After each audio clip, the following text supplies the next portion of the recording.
नमस्कार दोस्तों। पिछले प्रेजेंटेशन में हमने देखा Bharat electronics limited, doctor Subhash Ponkiya जो राजकोट के होम्योपैथिक डॉक्टर हैं, जो हमारे पुराने स्टूडेंट हैं। आइए मिलते हैं नए स्टूडेंट मिस्टर अमोल देशमुख, वो कोल्हापुर महाराष्ट्र से हैं।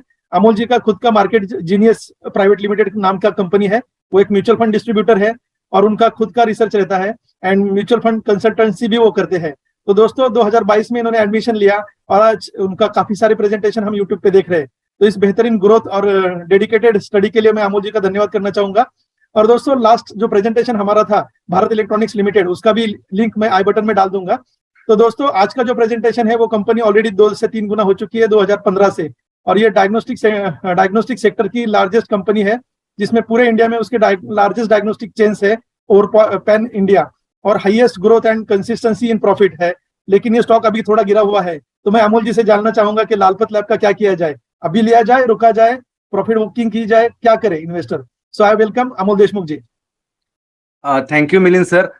सबसे पहले मैं थैंक्स कहना चाहूंगा हमारे ये प्रॉफिट फॉर्मिट और उसकी टीम को, और सबसे पहले अपने यहाँ इसके प्रॉफिट फॉर्मिट के फाउंडर पीयूष सर को, जिनके गाइडेंस की वजह से ये प्रेजेंटेशन मैं कर पा रहा हूँ। तो जैसे मिलिंद सर जी ने बताया, मेरा नाम है अमोल देशमुख, मैं कोल्हापुर महाराष्ट्र से हूँ और मैं अभी आपके सामने लालपत लैब को प्रेजेंट करने वाला हूँ। तो हम सबसे पहले शुरू करेंगे इंडस्ट्री एनालिसिस से।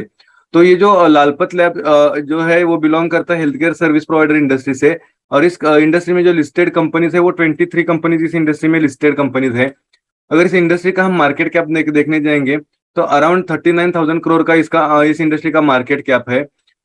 इस इंडस्ट्री का अगर हम सेल्स देखेंगे तो अराउंड 4,400 करोड़ के अराउंड इसका सेल्स है, और इसका जो प्रॉफिट है वो 850 करोड़ के अराउंड इसका प्रॉफिट है। इसके बाद अगर हम इसके हेल्थ केयर इंडस्ट्री की ग्रोथ देखने जाएंगे तो इसकी जो पिछले 12 सालों की जो ग्रोथ है वो 15% के सीएजर से इंडस्ट्री यहाँ पे बढ़ रही है। अभी हम इसके क्वालिटी पैरामीटर्स को थोड़ा सा समझने की कोशिश करते हैं। तो सबसे पहले हम देखते हैं इंडस्ट्री का जो मार्केट कैप है। तो इस इंडस्ट्री का जो मार्केट कैप है वो 19,532 करोड़ का है, और जो पूरे इंडस्ट्री के मार्केट कैप के 57% ये मार्केट कैप लालपत लैब ही यहाँ पे कंट्रीब्यूट कर रहा है। इसके बाद अगर हम इसके सेल्स को देखने की कोशिश करेंगे तो इसका जो सेल्स है वो 2,000 करोड़ का है, जो कि पूरे इंडस्ट्री के सेल्स के 47% है, यानी कि लालपत लैब पूरे इंडस्ट्री में 47% का कंट्रीब्यूशन दे रहा है अपना सेल्स में। इसके बाद अगर हम इसके प्रॉफिट को देखने की कोशिश करेंगे तो इसका जो इंडस्ट्री का जो प्रॉफिट है वो 846 करोड़ का है, और इसमें लालपत लैब का जो प्रॉफिट है वो 344 करोड़ का है। अगर इस हिसाब से हम देखने जाएंगे तो लालपत लैब यहाँ पे 40.7 यानी कि 41% का कंट्रीब्यूशन हमें यहाँ पे सिर्फ और सिर्फ ये अपना प्रॉफिट में ही दे रहा है। अब कुछ हम कंपनी का इसके बाद हम लालपत लैब कंपनी का कुछ एनालिसिस करके देखते हैं। तो अगर हम देखेंगे तो इंडिया में जो हेल्थ केयर सर्विसेज है, इसमें यहाँ पे हमारे इंडस्ट्री का एक काफी अच्छी ग्रोइंग अपॉर्चुनिटी, क्योंकि अगर हम इसमें इंडिया में इसका पेनिट्रेशन देखेंगे तो अदर कंट्रीज के मुकाबले काफी कम है। अगर हम यूएस में देखेंगे तो ये इंडस्ट्री 16.8% की है, जर्मनी में 11.7% है। अगर इस हिसाब से हम देखेंगे तो इंडिया में सिर्फ और सिर्फ 3% ही अभी तक यहाँ पे ये इंडस्ट्री है। तो इसकी वजह से ये हाईली यहाँ पे हमें यहाँ पे पेनिट्रेशन अभी मिल सकता है। इसके बाद अगर हम इसको देखेंगे, यहाँ पे हम इसके ड्राइवर्स देखने की अगर कोशिश करेंगे तो ये जो पूरी इंडस्ट्री है, जो कि डायग्नोस्टिक सर्विस इंडस्ट्री का जो साइज है, यानी कि ऑर्गेनिक और इनऑर्गेनिक दोनों मिला के, यानी कि जो कंपनीज लिस्टेड है और जो अनलिस्टेड है, उन दोनों का अगर हम मिला के देखेंगे तो उनका जो पूरा बिजनेस है वो 71,000 करोड़ का है, जो कि 23 के ईयर एंड में ये 1 लाख करोड़ का होने की पॉसिबिलिटी है। और ये जो बिजनेस है वो 14 to 16% के सीएजीआर से यहाँ पे बढ़ रहा है। अगर हम इस इंडस्ट्री को देखेंगे, अभी तो ये 1 लाख करोड़ की है, लेकिन अगर ये इंडस्ट्री इसी तरह से 14 to 16% से ग्रोथ करती रहेगी तो आने वाले कुछ सालों में ये 2 लाख करोड़ का धंधा करता हुआ हमको देख सकती है। तब ये जो धंधा है ये ऐसे ही बड़े प्लेयर्स खाएंगे, तो ऐसी कंपनी हमारे पोर्टफोलियो होना चाहिए, ऐसा मेरा एक पर्सनल में यहाँ पे मानना है। इसके बाद अगर हम इसका फ्रेगमेंटेशन देखने जाएंगे तो ये इंडस्ट्री किस तरह से फ्रेगमेंटेड है। तो सबसे पहले अगर हम देखेंगे तो पुराने पिछले कुछ सालों में जो लैब्स होती थी वो हॉस्पिटल की अपनी खुद की लैब्स होती थी और हॉस्पिटल के अंदर ही होती थी। फिर धीरे धीरे उस एरिया में लैब बनना, डायग्नोस्टिक्स लैब बनना शुरू हो गए। पर अगर अभी हम देखेंगे तो पैन इंडिया की जो चेन है वो इमर्ज हो रही है। पैन इंडिया की चेन हम उसे कहते हैं जो पूरे भारत में अपनी चेन फैलाते हैं और उनकी अपनी खुद की एक ब्रांड भी होती है। और उनको पूरी भारत का अनुभव होता है, तो ये कंपनियां ग्रोथ भी तगड़ा करती है। अभी तो ये चेन खाली 17% है, लेकिन इनको पैन इंडिया के माध्यम से 35% का धंधा मिल रहा है। लेकिन आने वाले समय में हम देखेंगे कि ये रीजनल चेन्स और स्टैंड अलोन का काफी धंधा इन पैन इंडिया वालों को मिल सकता है। और अगर हम देखने जाएंगे तो काफी सारे बड़े शहरों में रीजनल चेन्स भी होते हैं। रीजनल चेन्स मीन्स क्या होता है कि कोई एक कंपनी अपने रीजन में काफी सारे ब्रांचेस खोलती है। तो ये जो रीजनल चेन्स वाले होते हैं वो अपने रीजन में काफी ज्यादा पेनिट्रेटेड होते हैं। लेकिन अगर पिछले कुछ सालों में हम देखेंगे तो पैन इंडिया चेन वालों ने खुद को इतना पेनिट्रेट कर लिया है कि या तो ये रीजनल चेन्स को अपने साथ मिला लेते या फिर उनको खरीद लेते। तो इस तरह से ये पैन इंडिया वाले ऑर्गेनिक और इनऑर्गेनिक ये दोनों तरह से अभी यहाँ पे हमें बढ़ते हुए दिखाई दे रही है। इसके बाद अगर हम इसके कुछ मैट्रिक्स देखने की कोशिश करेंगे तो इनका जो पेशेंट्स है वो पेशेंट्स इनके ये जो फिगर्स है वो मिलियंस में है।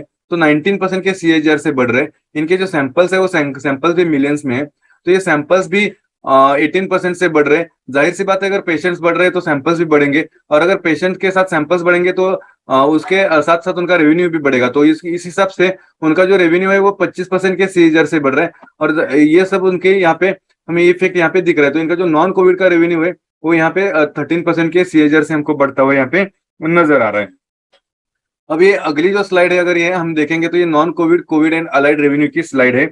अगर हम ये स्लाइड को देखेंगे तो ये तो अभी जो H1 का रिजल्ट है, लेकिन इससे पहले जब Q1 का रिजल्ट आया था तो Q1 का रिजल्ट जब आया था तो पहली बार इस कंपनी के सेल्स 17% टूट के आए थे। तो उस समय इन्वेस्टर्स डर के मारे स्टॉक से भाग गए थे, तो उसी समय ये शेयर जोरदार टूटा भी था। तो जो लोग ये Q1 का Q1 का रिजल्ट देखकर इसमें से निकल गए थे तो वो ट्रैप हो गए थे, क्योंकि दूसरे ही दिन से ये स्टॉक जोरदार दौड़ने लगा था। और जब Q1 का जब रिजल्ट आया था उसी समय कंपनी ने एकदम स्मार्टली समझा दिया था कि ये 17% का जो डी ग्रोथ है उससे कुछ इन्वेस्टर्स को डरने की जरूरत नहीं है, क्योंकि इससे पहले यानी कि 2021 में कोविड का वेव 2 था, वो सिर्फ Q1 में था, और Q2 से कोविड कंपेरेटिवली कम होना शुरू हो गया था। तो उन्होंने क्लियरली वहां पे बता दिया था कि Q2 से धंधों में सुधार आ सकता है। तो जो इन्वेस्टर्स ये बात समझ गए और जो इतना ये बात समझ गई कि जितना डैमेज Q1 में दिख रहा है उतना डैमेज आगे आने वाले क्वार्टर्स में नहीं रहेगा, तो ये डैमेज रिकवर हो सकता है। तो ये ईयर एंड तक यानी कि ये अपना फाइनेंशियल ईयर 2023 तक ये डैमेज पूरा रिकवर हो सकता है। लेकिन अगर ये डैमेज रिकवर हो भी गया तो भी हम इसमें लाइफ टाइम सेल्स नहीं देखेंगे। तो ये Q2 में अगर हम अभी H1 का बात करें तो Q2 में हमें डैमेज कहाँ पे होता हुआ दिख रहा है, तो Q2 में हमें जो डैमेज दिख रहा है वो कोविड रिलेटेड जो उनका रेवेन्यू था उसमें हमें यहाँ पे कुछ डैमेज दिख रहा है।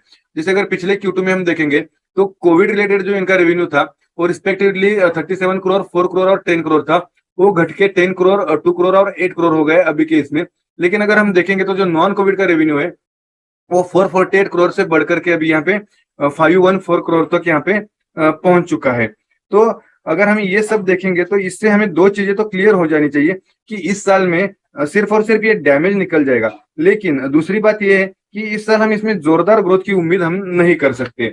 अगर इसके बाद हम इसके ग्रोथ के पैरामीटर्स को हम देखने की कोशिश करते हैं इस कंपनी के, तो ये डॉक्टर लालपेथ लैब का जो लैब्स है वो लैब्स किस तरह से बढ़ रहे हैं। तो अगर हम देखेंगे तो 2013 में ये सिर्फ 131 लैब थे, और ये अब बढ़ते बढ़ते इनका अभी ये जो H1 हो गया उसमें उनके लैब्स 315 लैब्स हो गए। तो यही वजह है कि इनके रेवेन्यूज कंटिन्यू हमें यहाँ पे ग्रो होते हुए दिख रहे हैं। अगर हम डॉक्टर लालपेथ लैब की इनकम की बात करेंगे तो इनका जो इनकम है वो 15.86 यानी कि 16% से बढ़ा हुआ है। और ये जो कंपनी है ये कंसिस्टेंट प्रॉफिट करते हुए हमें दिख रही है। इस कंपनी ने कभी भी अपने पिछले 2012 से लेकर के अब तक कभी भी यहाँ पे हमें लॉस नहीं दिखाया है। इसके बाद अगर हम इसके प्रॉफिट को देखेंगे तो इसका प्रॉफिट जो है 18% के CAGR से बढ़ रहा है। ये कंपनी हमें यहाँ पे कंसिस्टेंट प्रॉफिट भी करता हुआ नजर आ रही है। इसके बाद अगर हम इसके रिजर्व को देखने जाएंगे तो इसका रिजर्व भी 21% से बढ़ा हुआ है। तो 2015 में जो इसका रिजर्व 260 था वो बढ़ते बढ़ते लगभग 1500 करोड़ तक पहुंच गया है। और एक अच्छी बात यह है कि ये कंपनी हमें 60% का डिविडेंड दे रही है, जो कि काफी अच्छी बात है। जो कि इतना डिविडेंड दे रही है तो ये रिटायर लोगों के पास ये कंपनी होना ही चाहिए। इसके बाद अगर हम देखेंगे तो ये कंपनी का जब से IPO है उसके बाद से हमें हमारा पैसा इसने लगभग 2.5 गुना यहाँ पे हमें बढ़ा के दिया हुआ है। अभी हम इस कंपनी के लिक्विडिटी के बारे में देखते हैं। तो अगर इसके लिक्विडिटी के बारे में हम देखने जाएंगे तो इसका जो प्रॉफिट मार्जिन है वो लगभग 13% है। इसका जो करंट रेशियो है वो 1.86% का है और इसका जो ट्रेड साइकिल है वो 32 डेज का है। अगर हम इस कंपनी की सॉल्वेंसी देखने की कोशिश करेंगे तो इनका डेट टू इक्विटी रेशियो 15.30% है और इनका डेट रेशियो जो है वो 0.20% है। इसके बाद अगर हम इसके प्रॉफिटेबिलिटी को देखने की कोशिश करेंगे तो इसका जो आरओई है यानी कि रिटर्न ऑन इक्विटी है वो 8% है। Return on paid up equity जो है 1.58 टाइम्स है और रिटर्न ऑन एसेट्स है वो लगभग 6% है। अब इसके बाद अगर हम इसके एसेट की वैल्यूएशन अगर हम देखने की कोशिश करेंगे तो इसमें इसका जो पी है वो 58 है। इसका जो यील्ड है वो 1.73% है। इसका जो बुक वैल्यू है वो 17 है। इसका जो पीबीवी यानी कि वो 142 है और ये पीईजी जो है वो यहाँ पे हमें एन यानी कि नॉट अवेलेबल दिख रहा है। इसका ये रीजन है कि ये कंपनी इस साल ग्रोथ नहीं करेगी। तो अगर ईपीएस में अगर ग्रोथ नहीं होगा तो हमारा ईपीएस जीरो होगा। और हम अगर पीईजी का फॉर्मूला देखेंगे तो हम इसके प्राइस को हमारे इसके ये वैल्यू को हम ईपीएस के ग्रोथ से डिवाइड करते हैं। अगर ईपीएस का ग्रोथ जीरो रहेगा तो हमारा पेग रेशियो कुछ भी नहीं आएगा। तो इसके लिए हम यहाँ पे नॉट अवेलेबल यहाँ पे इसमें हमने यहाँ पे मेंशन किया हुआ है। अगर इस हिसाब से अगर हम इसके पैरामीटर्स देखने जाएंगे तो इसके quality, growth, liquidity, solvency, profitability और वैल्यूएशन, इन सारे पैरामीटर्स में ये कंपनी हमें ये खरी उतरती हुई अभी यहाँ पे हमें नजर आ रही है। अब हम बात करते हैं इसके इसके H1 के रिजल्ट्स की। तो अगर हम H1 के रिजल्ट्स अगर देखेंगे तो इसका जो टोटल रेवेन्यू है वो 531 करोड़ है जो कि 7% से बढ़ा हुआ है और इनका जो नॉन कोविड का रेवेन्यू है वो 514 करोड़ है जो कि 15% के सीएजीआर से यहाँ पे हमें बढ़ता हुआ दिख रहा है। हाँ, इसके बाद अगर हम इसको ग्रोथ में देखने की कोशिश करेंगे तो इसका इनकम जो है वो 6% से घटा हुआ है। इनका जो एक्सपेंसेस है वो 5% से बढ़े हुए। इनके प्रॉफिट जो है 43% से घटे हुए। लेकिन इन्होंने मार्जिन अपना 12% मेंटेन किया हुआ है और इनका जो इक्विटी है वो भी थोड़ा सा अच्छा हमें यहाँ पे नजर आ रहा है। इसके बाद अगर हम इसके मेजर कॉस्ट देखने जाएंगे तो इसका मटेरियल कंज्यूम जो कॉस्ट ऑफ मटेरियल कंज्यूम्ड है वो इसका मेजर कॉस्ट है जो कि यहाँ पे हमें टोटल कॉस्ट के 27% यहाँ पे इसका शेयर हमें नजर आ रहा है। इसके बाद अगर हम डॉक्टर लाल पैथलैब का करंट ट्रेंड देखने की कोशिश करेंगे तो मैं एक बार वापस आपको याद दिला दूं कि हमने अभी जो बात किया था Q1 से। तो अगर हम देखेंगे तो पिछले 9 मंथ में, पिछले क्वार्टर के 9 मंथ का इसका जो सेल्स ग्रोथ था वो 10% था। इसका जो प्रॉफिट का ग्रोथ था वो नेगेटिव में था यानी कि -40% था। इसका नेट प्रॉफिट मार्जिन 12% था। ये जो पिछला साल खत्म होते होते ये सेल्स ग्रोथ इसका 31% आ गया, प्रॉफिट भी इसका 18% के ग्रोथ से बढ़ गया और इसका नेट प्रॉफिट मार्जिन 16% था। अभी Q1 में इसका जो सेल्स था वो फिर से घट के -17% डिग्रोथ में चला गया। फिर प्रॉफिट भी -57% डिग्रोथ में चला गया और इनका जो एनपीएम था वो 11.53% यानी कि ऑलमोस्ट 12% यहाँ पे रह गया। और अगर अभी के H1 की अगर हम बात करेंगे तो अभी अगर हम देखेंगे तो ये इसका सेल्स ग्रोथ है -6% है जो कि -17% से काफी अच्छा रिकवरी इसने यहाँ पे हमें दिखाया हुआ है। और अगर इसका प्रॉफिट ग्रोथ अगर हम देखेंगे तो अभी भी डिग्रोथ में ये -43% है और इसका जो नेट प्रॉफिट मार्जिन है वो 12.63% है। तो मैं आप लोगों को एक बार फिर से याद दिला दूं कि पिछले क्वार्टर में कंपनी ने हमें क्लियर बताया था कि जो वेव 2 का जो इफेक्ट था उसकी वजह से इनके धंधे 17% टूट के आए थे और प्रॉफिट 57% टूट के आए थे। लेकिन अभी बाकी पूरे जो 9 महीने बचे हैं उसमें कोविड का इतना ज्यादा धंधा नहीं था उनको। तो इसलिए अभी आने वाले 9 महीने में ये धीरे धीरे डैमेज कवर कर होने की हम यहाँ पे उम्मीद कर सकते हैं। तो यहाँ पे लास्ट क्वार्टर में हमें ये पता चल गया था कि ये लास्ट टाइम ये ऑल टाइम हाई सेल्स तो हमें ये दिखाने नहीं वाले। तो सिर्फ और सिर्फ यहाँ पे हमें ये डैमेज ये जो है खाली डैमेज सुधार के दे सकते हैं। तो इसका मतलब ये है कि अगर इन सबको देखते हुए अगर हम देखेंगे तो इसका एस्टिमेट जो हमने निकाला है वो सेल्स में 0% इसका ग्रोथ हमने कंसीडर किया है, प्रॉफिट में -35% का ग्रोथ किया है और नेट प्रॉफिट मार्जिन में 12% का ग्रोथ हमने एक्सपेक्ट किया है। इसका ये मतलब है कि अभी ना ही हम ज्यादा बुलिश रहेंगे और ना ही ज्यादा बीरिश रहेंगे, यानी कि अभी हमें यहाँ पे म्यूटेड रहना है। तो आप अभी हम सिर्फ और सिर्फ धंधे बढ़ने की उम्मीद कर सकते हैं। तो अगर हमें ज्यादा ग्रोथ चाहिए या फिर शेयर चलना चाहिए ऐसा अगर हम उम्मीद करें तो क्लियरली कंपनी ने बता दिया कि इस साल ज्यादा से ज्यादा वो डैमेज कवर कर सकते हैं। लेकिन शेयर ना ही धंधा बहुत ज्यादा बढ़ेगा यानी कि ना ही ऑल टाइम हाई दिखेगा और ना ही शेयर बहुत ज्यादा अच्छा चलेगा। इसमें एक बात अच्छी है कि Q1 और Q2 में इन्होंने अपना मार्जिन 12% के अराउंड यहाँ पे मेंटेन किया है और Q1 के मुकाबले थोड़ा सा मार्जिन इनका सुधर के आया है। तो अभी के लिए तो हमें प्रॉफिट देखना ही नहीं है, अभी तो सिर्फ सेल्स को देखना है और मार्जिन को देखना है और फिर अपना सेल्स और मार्जिन के हिसाब से प्रॉफिट जो आता है उस प्रॉफिट को हम इस क्वार्टर या फिर इस आने वाले पूरे साल में एक्सेप्ट करके चलने की यहाँ पे उम्मीद कर सकते हैं। अगर हम इसको अभी आने वाले फ्यूचर के एस्टिमेट अगर देखेंगे तो ये 2023 खत्म होते होते हमें 1873 यानी कि 1900 करोड़ का सेल्स दिखा सकता है, 225 करोड़ का प्रॉफिट दिखा सकता है, इसका ईपीएस 27 तक जा सकता है, इसका फेयर वैल्यू 1300 तक जाने की उम्मीद है।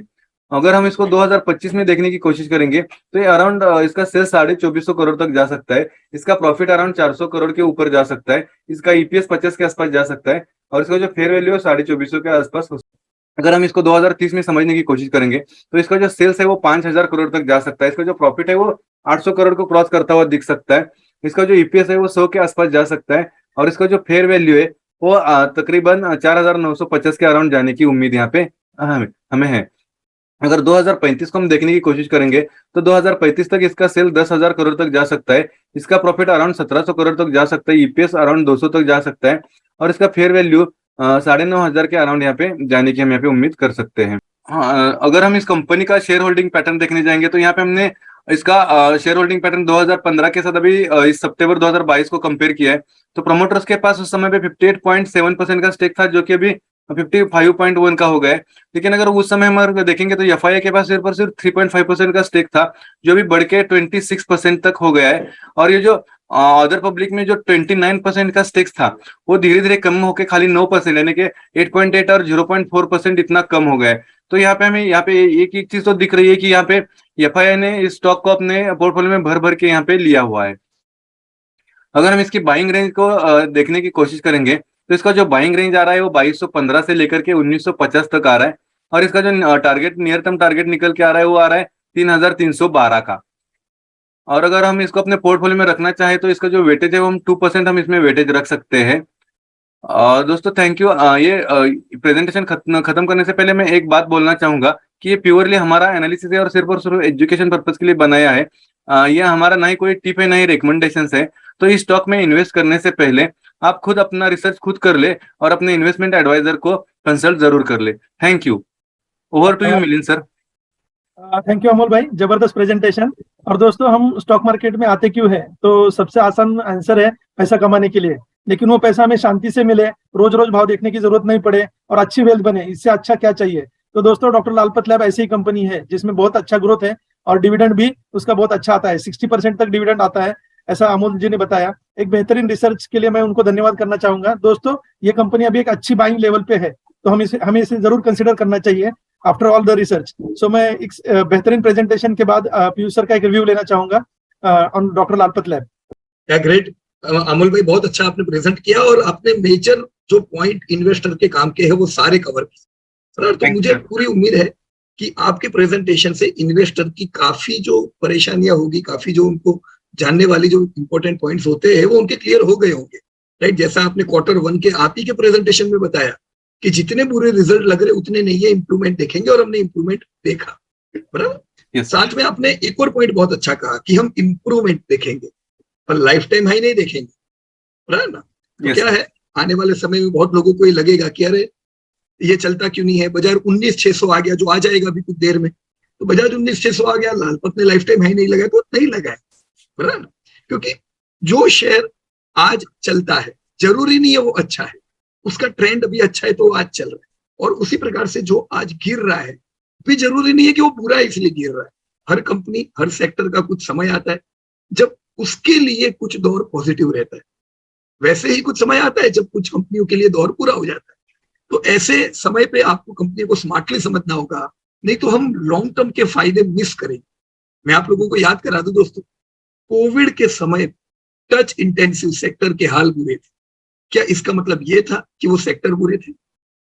बिल्कुल नहीं, राइट। अम्यूजमेंट पार्क की कंपनियां लाइफ टाइम लो पे आ गई थी जो हम लोग पहले से होल्ड करके रखते थे।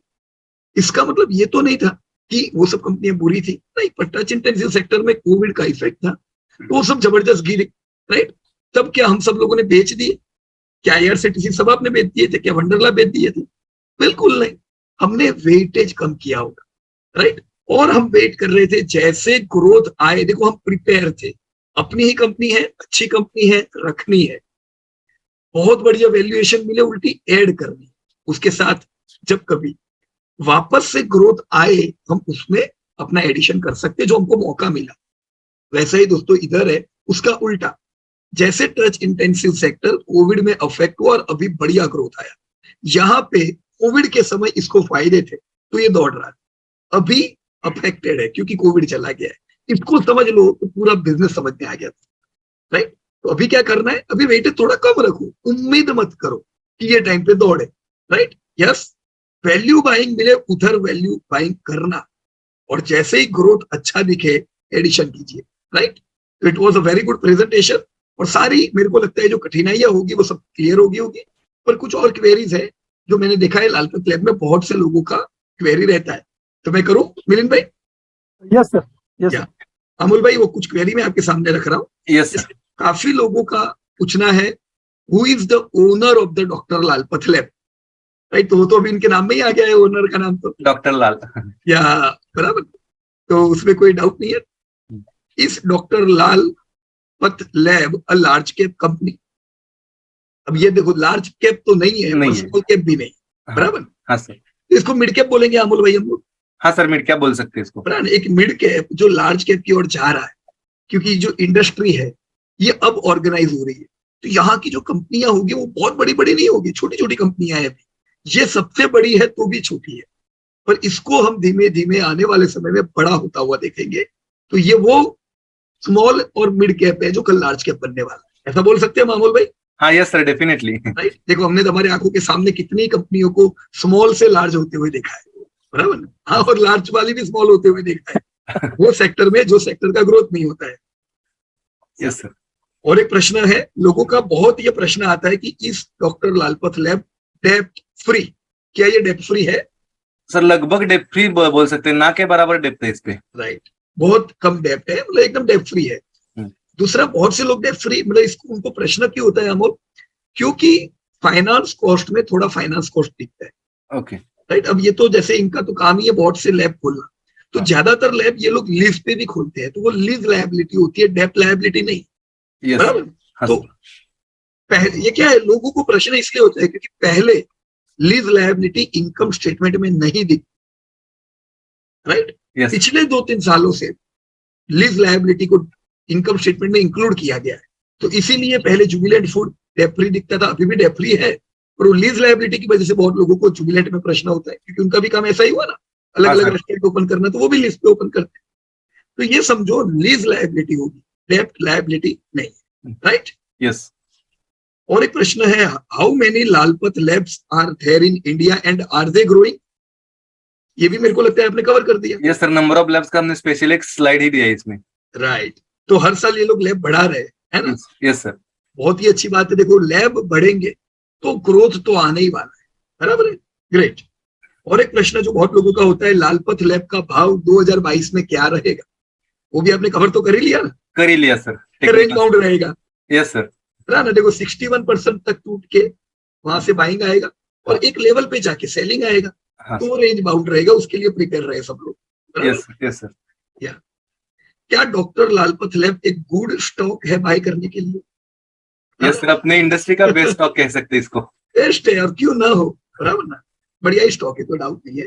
तो बस यही सब क्वेरी थी लोगों की जो हमने आपके सामने रखी, और मुझे उम्मीद है अमोल के इस प्रेजेंटेशन से आपको इंसाइट्स बढ़िया मिली होगी। तो बहुत बहुत धन्यवाद अमोल देशमुख का भी, जो दूर कोल्हापुर से है और आज पूरे भारत को उन्होंने गाइड किया है लालपत लैब के ऐसे कठिन समय पे जब ये पूरी इंडस्ट्री नीचे आ रही है, बराबर। Great, thank you. Thank you sir.